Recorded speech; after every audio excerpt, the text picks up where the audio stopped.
It all started with one text. We are pregnant. After 4 years together, living under the same roof and planning a future. Marriage, kids, all of it. I thought this was the moment everything changed for the better. I left work early, picked up flowers, sparkling juice, even baby shoes. I was ready to celebrate the biggest news of my life. But what I didn't know was that just a few hours earlier, someone else had already made an announcement. One that didn't include me at all. What followed wasn't just heartbreak. It was betrayal, confusion, and a level of entitlement I never saw coming. This isn't just a story about cheating. It's about what happens when people think you'll stay loyal no matter what, and how far some will go when you finally say enough. You think you've heard messy relationship stories? Trust me, you haven't heard anything yet. She sent me a text that said, "We are pregnant." Then, a little while later, I stumbled across a post from her best friend, and it wasn't about me. She was congratulating Natalie and another guy. So I replied, "Who exactly is we?" Then I went ahead and mailed a gift basket to the guy's office. One of those congrats on your new responsibility deals. And that's when the whole thing blew up. I'm 29, by the way. Natalie, my girlfriend, is 27. This happened just 3 days ago. Honestly, it should have been one of the happiest moments of my life. We'd been together 4 solid years, living under the same roof for 2, having all those grown-up talks about settling down, getting married, starting a family, the full picture. The message came in at exactly 2:47 p.m. I remember because I was stuck in a meeting when I got it. She wrote, "Babe, we are pregnant. Can't wait to tell you everything tonight." My heart straight up skipped a beat. I nearly teared up right there at the conference table. Quickly typed back, "OMG. This is amazing news. I love you more than anything. Can't wait to celebrate with you tonight." The rest of my workday was a blur. I was floating. I let my assistant know I'd be heading out early. On the way home, I stopped at this high-end wine place and picked up a bottle of fancy sparkling grape juice. Then I swung by the florist and grabbed 2 dozen roses. Couldn't resist popping into a little boutique next door and buying a tiny pair of baby shoes. I was just that excited. I made it home around 5:30. Natalie wasn't back yet, so I started setting the scene. Candles, flowers, the whole romantic vibe. While waiting, I did what any soon-to-be dad might do. Opened Instagram to see if she'd shared the news.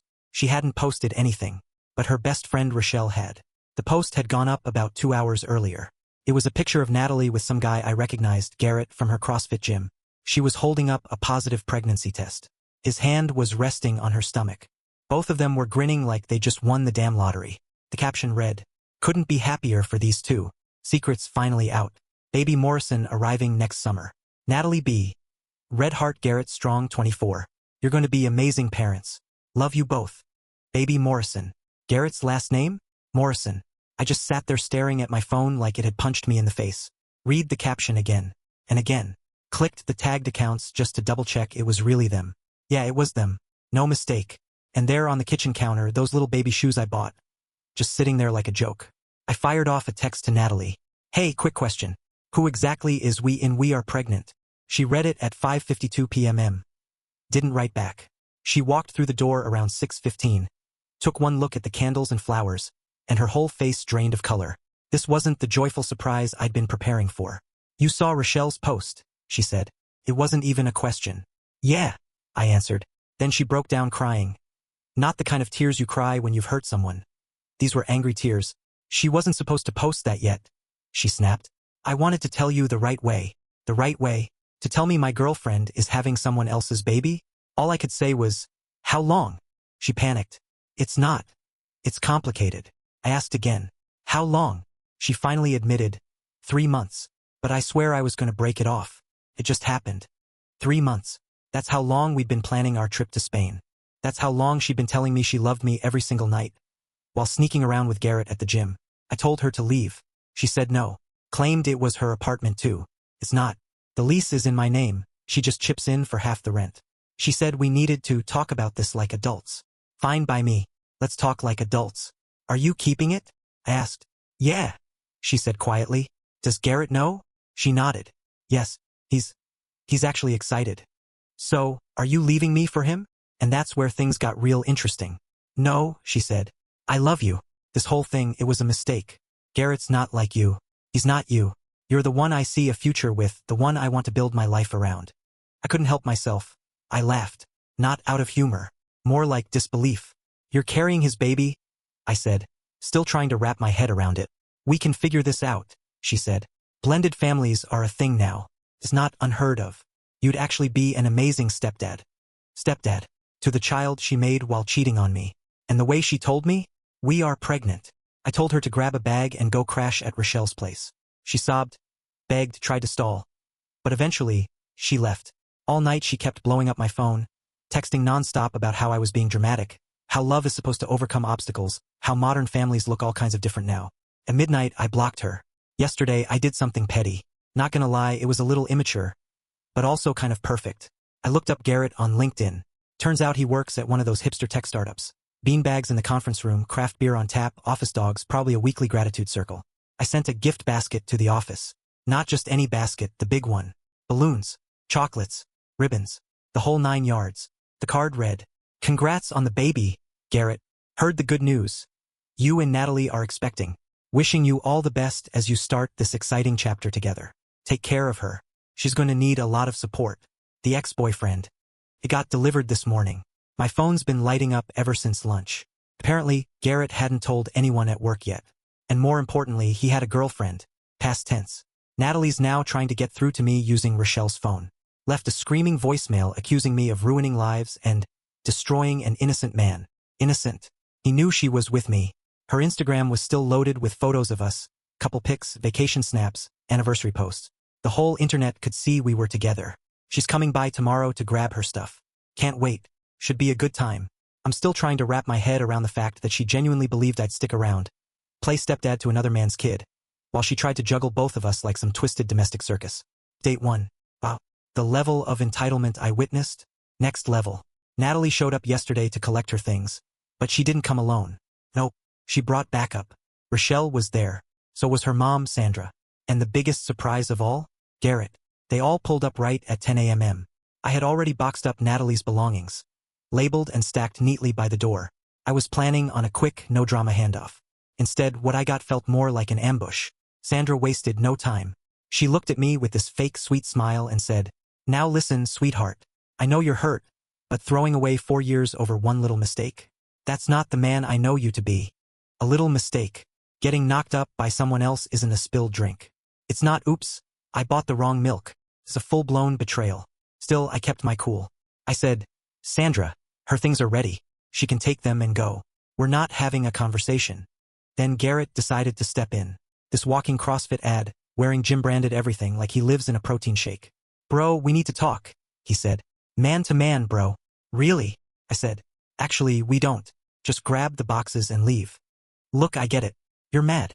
But with me and Nat, it wasn't anything deep. Just physical. She loves you, dude. I'm not here to take your girl." "You already did," I told him. "And on top of that, you knocked her up. So congrats. By the way, how'd your girlfriend take the news?" Garrett's face turned red. "That was low, man," he muttered. "She left me. I lost my job too. They said the whole situation was bad for company culture." "Hold up. He lost his job? You're telling me the gift basket got you fired?" I asked, raising an eyebrow. He nodded, clearly embarrassed. "Yeah. HR got involved after it was delivered. The receptionist who signed for it started asking questions. They said I created a hostile environment or something." I almost burst out laughing. "So, you were being inappropriate with more than one woman at the office?" He shook his head. "No, that's not what happened. You're twisting everything." That's when Natalie jumped back in. "See what you did?" she snapped. "You didn't just hurt me, you hurt Garrett too. He's out of a job now and he needs one. He's going to be a father." I stared at her. "Well, lucky for me, that's no longer my problem." Then Sandra chimed in again. Apparently it was her turn on the guilt carousel. "How can you be so heartless?" she scolded. "My daughter came to you with joy, ready to share the most important moment of her life, and you threw her away." "Joy," I repeated. "She pretended I was the father. That's not joy, Sandra. That's manipulation." Rochelle, who'd been quiet up until now, finally spoke. "She was going to tell you," she said. "She just wanted to see if you'd step up first." "Wait, what? So this whole thing was a test? She wanted to see if I'd sign up to raise another man's child, without knowing it was his? Just to prove I loved her, unconditionally. Unreal. At this point, I'd had enough. The hallway was not the place for a full-blown intervention. I started moving the boxes outside, but the group just kept talking. Natalie grabbed my arm. "Please," she begged. "I'll do whatever it takes. Counseling, therapy, anything. Just don't throw us away." "Us?" I asked. "You mean me and you? The thing we had?" We can still have it, she said. You're the one I want to marry. I stared at her. We don't have anything. You ended that when you spent 3 months with Garrett. It wasn't emotional, she insisted. It was just sex. You're the one I actually want a future with. That's when Garrett made a noise. Some awkward mix of a cough and a scoff. Apparently he wasn't in on the whole marriage plan. You told me you loved me, he said, looking stunned. I do, Natalie blurted out. But in a different way. You're my passion. He's my stability. Stability? Great. I'm a retirement plan. Might as well have called me a mortgage with legs. Then Sandra tried another angle. Think of the baby, she pleaded. That child deserves a safe home. 2 incomes. You make good money, sweetie. Garrett's between jobs. Natalie only works part-time at that little boutique. You could provide. I cut her off. Hold up. Are you actually suggesting that I support Natalie and Garrett's baby financially? Not support, she said quickly. Just help. At least until Garrett finds a new job. It's for the baby's sake. The audacity was unbelievable. They really wanted me to fund their little affair's result. No, I said flatly. You're being selfish, Natalie shrieked. I gave you 4 years of my life, and now you're tossing me out over one mistake. When I'm pregnant. You're not being thrown out, I replied. You have Garrett. Oh wait, he's unemployed. You've got your mom, Rochelle. You'll figure it out. The yelling got louder. Neighbors started poking their heads out of their doors. I just kept hauling boxes to the curb. Eventually, everything was out. Natalie was a mess, sobbing uncontrollably. Garrett looked like he wanted to disappear. Sandra was calling me every name she could come up with. And Rochelle? For some bizarre reason. She was filming the whole thing on her phone. As they were leaving, Natalie turned back, tears streaming down her face. You're going to regret this, she warned.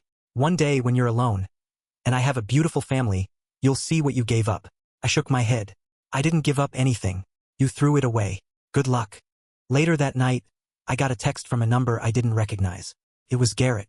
Hey man, weird situation, but can I ask you something? Did she ever cheat on you before? Just trying to figure out what I've gotten myself into. I didn't bother replying, but honestly, the fact that Garrett is already second-guessing her says it all. Then this morning, I woke up to 47 Facebook notifications. Turns out Rochelle had posted the video she filmed, the one from the box-moving circus. Of course, it was edited, cut out all the context and made me look like some heartless jerk bullying a poor, pregnant woman. The comments section was chaos. Half the people were calling me every name in the book. The other half, asking what the real story was. I didn't comment back. Instead, I made one post, just a single screenshot. Rochelle's original congratulations post. The one celebrating Natalie and Garrett's baby. I tagged every single person who commented under her video. Didn't take long for things to flip. Suddenly, I wasn't the villain anymore. Funny how a little truth changes the narrative. Anyway, I'm planning to get my locks changed today. I've got a feeling this isn't the end of it. Update 2. Yeah, called it. It wasn't over. Online, things died down once people realized the actual situation, that Natalie was pregnant by someone else. Even her diehard supporters couldn't really defend that. But offline, real life, that's when things started getting worse. First came the money stuff. Out of nowhere, I started getting these texts from Natalie about bills. Apparently, for the past 2 years, she'd been putting her car insurance, phone, and even some credit card payments on autopay from my account. All scheduled for the same day as rent and utilities, so I never noticed. When I added it all up, I'd unknowingly been paying $473 a month for her stuff. Canceled it all the second I figured it out. And she lost it. Showed up at my apartment Wednesday night, pounding on the door like a maniac. My phone's been shut off. My insurance got canceled. What the hell did you do? I opened the door just enough to speak. I stopped paying your bills. You and I aren't together anymore. Remember? You can't just cut me off without warning. I'm pregnant with Garrett's baby. Then Garrett can pick up the slack. He can't, because of you. He got fired. The level of entitlement was honestly hard to believe.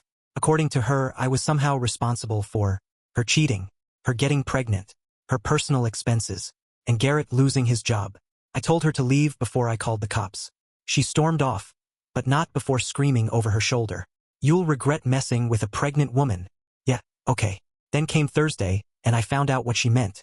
Got called down to HR at work. Apparently, someone had sent an anonymous email accusing me of harassing a pregnant ex, creating a toxic workplace, and get this, distributing revenge porn. The so-called revenge porn? It was a screenshot I posted of Rochelle's own Instagram post, the one she made public. Thankfully, our HR rep, Janet, knows what she's doing. I laid out everything for her. The "we're pregnant" text Natalie sent me. The original Baby Morrison post Rochelle made. The full timeline of everything that went down. Janet actually laughed when she pieced it all together. "Let me guess," she said. "She's trying to get you fired so she can claim you owe her financial support?" "Exactly." She shut the complaint down immediately. Told me to keep documenting everything. Already was. But I doubled down after that. Friday came and went without any drama. A little too quiet, in fact. Saturday morning I found out why. Walked outside and saw my car absolutely covered in shaving cream. They'd written stuff all over it. "Deadbeat. Abandoner. Real men step up." Security pulled the footage from the building's cameras. Clear as day, Rochelle and 2 other women I didn't recognize. They were wearing hoodies, but their faces were visible when they glanced up to check for cameras around 3 a.m. Filed a police report. Damage was nothing serious, just needed a car wash. But I wanted it on record, because clearly this saga's far from over. The officer taking my report looked like he'd seen it all, and maybe he had. "Ex-girlfriend drama?" he asked with a sigh. "Sort of. She's pregnant with another guy's kid and mad that I won't financially support them both." He paused, blinked a couple times, and actually double-tapped his pen on the report form. "Come again." I gave him the rundown, the whole ridiculous story. He just shook his head and said, "Man, I've been on the force 20 years, and I've never heard one like that." While he was finishing up the report, my phone rang. It was Sandra. "You seriously called the cops on Natalie's friends?" she asked, already full of attitude. "No," I replied. "I called the cops on vandals who defaced my property. You know they're friends with a pregnant woman, right?" "Yeah. And being pregnant adjacent doesn't make you exempt from the law." They were just upset, expressing frustration. "You've made Natalie's life hell. Garrett made her life complicated. She made it worse. I've just been cleaning up the mess." "Well, Garrett can't help now. You got him fired." "No, Garrett got himself fired. I just sent a congratulations basket to his workplace. I don't have the guy's home address." She hung up on me. Sunday yesterday was when everything hit peak ridiculous. I was at the grocery store, just trying to grab some stuff for the week.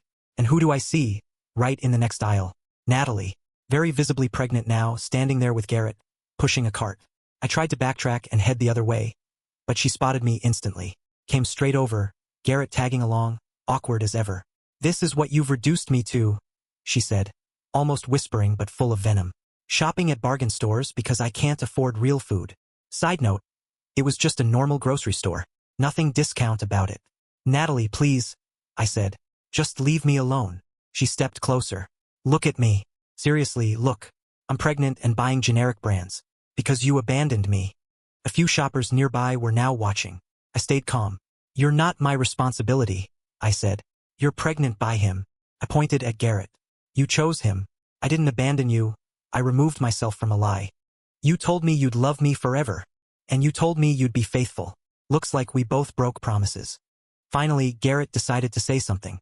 "Hey man," he said, sounding like he was trying to be reasonable. "Can't you just, I don't know, help a little? For old time's sake?" I stared at him. Old time's sake? The audacity. "You're actually asking me to pitch in for your kid?" No, he backtracked. "Not like that. Just maybe help me get a job again. You know people. You could get me in somewhere." "I don't own a company," I told him. "I'm a senior analyst. That's it." "Still, you've got contacts, right? You could try." "So let's get this straight. They wanted me to cover Natalie's bills, find Garrett a job, and what? Provide lifelong financial support for their baby?" The level of entitlement was staggering. "No," I said firmly. "Not happening. Stop contacting me." I turned and started walking away, but Natalie wasn't finished. She followed, crying loudly, making a full scene. "How can you be so cold? I loved you." An older woman nearby, maybe mid-60s, was shopping for cereal and overheard. She stepped in. "Honey, are you okay? Is this man bothering you?" Natalie, seeing an opportunity, turned on the waterworks full force. "He abandoned me while I'm pregnant." I turned to the woman and calmly pointed. "She's pregnant by that guy," I said, motioning to Garrett. "She cheated on me. I left. Now they want money." The woman looked at Natalie, then at Garrett, then back at me. Then she said, with perfect timing, "Sweetheart, you made your bed. Let the man buy his groceries in peace." Natalie's face? Absolutely priceless. I walked out and didn't even bother finishing my shopping. Drove to another store across town. Last night, I got an email from Natalie. Long, rambling, full of emotional blackmail. Some of the highlights. I'm emotionally abusive for cutting her off. I'm financially manipulative for canceling her autopay bills. I'm ruining the life of an innocent unborn child. She's considering legal options, right? Because not funding your ex-girlfriend's new life with the guy she cheated on you with is now illegal, apparently. She ended her email with a gem. But if you come to your senses, I'm willing to forgive you. She's willing to forgive me. I forwarded the whole thing to my buddy Marcus. He's a lawyer. His reply? LOL. She has no case. Keep documenting. And maybe consider a restraining order if she keeps this up. This morning, things got even weirder. My mom texted me. Apparently, Natalie had somehow found her number and called her. Tried to pull the whole sympathy act. Said I was heartless and that she was struggling and alone. My mom didn't buy it for a second. Her exact words were, "You cheated on my son and got pregnant by another man. What exactly do you expect me to say to him?" Natalie hung up in tears. Then my mom texted me. "By the way, I never liked her. Too much vocal fry." So, yeah, that's the situation. My ex is carrying her affair partner's baby. She and that guy want me to bankroll their new life. And because I won't, they've been escalating hard. At this point, a restraining order seems like the next logical move. I'll update if anything else happens. But truthfully, every time they pull something new, I'm just more convinced I dodged a freaking missile. Imagine if I'd actually married her before learning what she was really capable of. Final update. This is probably the last you'll hear from me, because I'm finally taking legal steps to shut this circus down permanently. After my last post, there was about a week of silence. I should have known that wasn't a good sign. Then came the first ripple, a letter in the mail. From a lawyer. Not a serious one, either. The type who advertises on park benches and late-night TV. Natalie was exploring her legal options regarding financial support. The letter claimed that we'd been in a long-term relationship. I had established a precedent of fiscal responsibility. Translation. She wanted palimony. In a state that doesn't even recognize palimony. Marcus read it and laughed for 5 straight minutes. He drafted a response packed with case law basically telling her to kick rocks. And that's when things really hit the next level. Natalie and Garrett showed up at my workplace. Inside the building. I was just coming back from lunch when I saw them in the lobby. Natalie was crying loud enough for the whole floor to hear, wailing about being abandoned while pregnant. Security was already moving toward them by the time I got there. I walked up, pointed, and said, "Those two? Trespassing. Please escort them out." The scene Natalie made on the way out could have earned her an Emmy. Garrett, for his part, tried to hand me an envelope during the commotion. Security intercepted it. Inside, payment plan. They wanted me to contribute $500 a month to prenatal care. For a baby that's not mine. With a woman who cheated on me. By a guy who got fired because of his own actions. Our head of security, Mike, pulled me aside afterward. "Dude," he said, "get a restraining order. Now, this is only going to get worse." He was right. That night, around 11 p.m., my doorbell camera lit up. It was Garrett, drunk, ranting about what it means to be a man, and how I needed to step up and do the right thing. For his baby, I called the cops. He was gone before they arrived, but I had video. Added it to the growing file for the restraining order. The next day, I got a call from my landlord. Someone, anonymously of course, reported that I was running a drug operation out of my apartment. Landlord didn't believe it, but still had to check. I showed him my little greatest hits folder of documentation. He actually laughed, then knocked a few bucks off next month's rent for the entertainment. And just when I thought it couldn't get more ridiculous, Natalie went full TikTok. She started a video series called Dating While Pregnant. Abandoned Single Mom. Never mentioned Garrett. Never said who the father was, but heavily implied I was. She told her audience I left her the moment she announced the pregnancy. Said some men just can't handle real responsibility. The comments were brutal. Hundreds of strangers calling me. Unnamed but clearly referenced. Absolute trash. But here's where it got interesting. A few eagle-eyed viewers noticed Garrett in the background of one of her videos. Started asking questions. She deleted those comments. One comment, though, she couldn't delete. It came from Garrett's ex-girlfriend, Ashley. "Girl, you got pregnant by my boyfriend while you both had partners. Stop playing victim." And just like that, the narrative shifted. That video, it went in a very different direction after that. The final straw came last Monday. I got home from work and found an envelope slipped under my door. Inside were a few ultrasound photos, and a handwritten note that read, "Your last chance to be part of something beautiful. Don't let pride ruin 3 lives. 3 lives. Her, Garrett, and the baby, not mine." That's when it fully clicked. This wasn't going to stop. They really, truly believed I should fund the family they created behind my back. So Tuesday morning, I went down to the courthouse and filed for a restraining order. And with everything I had documented, I could have wallpapered my entire apartment with it. The judge didn't hesitate. Granted immediately. Natalie and Garrett were now legally prohibited from contacting me in any way directly or through someone else, coming near my home or my place of work. They were served the next day, Wednesday. By Thursday, Rochelle texted me from a new number I didn't recognize. You got them arrested. Natalie is pregnant. For the record, no one got arrested. They were served with court papers. That's it. But apparently, Natalie had such a meltdown when the papers were handed over that someone ended up calling 911. Paramedics showed up. She refused to go to the hospital, then caused another public scene. Friday, Sandra left me a voicemail, full of guilt tripping. I hope you're proud of yourself. My daughter is on bed rest from the stress you caused. That baby's health is now on your conscience. The baby I didn't father, with the woman who cheated on me, after lying and manipulating me for months. That's on my conscience, right? Then yesterday, I ran into a mutual friend, Derek. He looked worn out. Man, he said, I'm sorry for everything. Just so you know, not everyone believes the story she's telling. Appreciate that, I said. How bad is it? Pretty bad, he replied. She's out here saying you manipulated her into getting pregnant, then ditched her when she needed you the most. Garrett's backing the story. But, get this, he's already back on Tinder. My roommate matched with him. Apparently, Garrett's profile says, complicated situation, but ready for something real. So while Natalie thinks they're building this happy little family, Garrett's already shopping around for his next safety net. Unbelievable. But I'm done. The restraining order is active. I changed my phone number, deleted every social media account, told HR everything and made sure they know to deny entry if either of them shows up. And still, even with all that, the entitlement didn't let up. Right to the bitter end, they truly believed I should pay for a child that isn't mine, support the woman who cheated on me, financially carry the guy she cheated with, and do it all like some kind of smiling, selfless sponsor. And the wildest part? They actually thought I would. That's how deep the delusion ran. To everyone asking, why did you send that basket to Garrett's job? Because I don't regret it. He knew I existed. He made his choices, and he faced the consequences. That's life. Some people say it was petty. Maybe it was. But I'd rather be petty than be a doormat stuck raising another man's child while being lied to.